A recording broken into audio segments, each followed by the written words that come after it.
Let's move on now to some other stories. The National Green Tribunal has cracked down with a vengeance on diesel vehicles in the national capital. In a very crucial order, the tribunal has ensured that all diesel vehicles older than 10 years will not be allowed on road in Delhi. Not only this, the NGT has asked the Transport Department to also deregister such vehicles.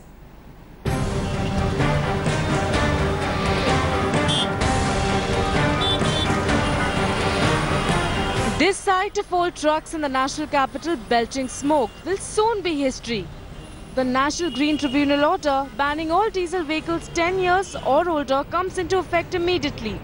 Importantly, the tribunal has also asked the Delhi Transport Department to revoke the permits of these diesel vehicles. The NGT order plugs the loopholes in its order last April, when the tribunal had banned all diesel vehicles older than 10 years. But despite the orders, older cars continue to be seen on Delhi roads, with the Kejriwal government passing the buck to the Transport Office.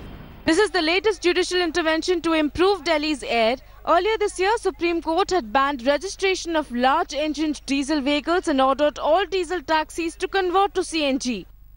Entry of trucks headed to other destinations had also been banned in the capital. After this crucial National Green Tribunal order, it's the second-hand diesel car market which has taken a hit.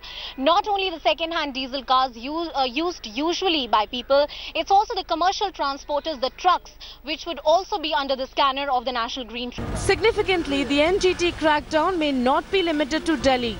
The tribunal has already given similar orders in Kerala. Reports suggest that the other metro cities might be next in the tribunal's crosshairs.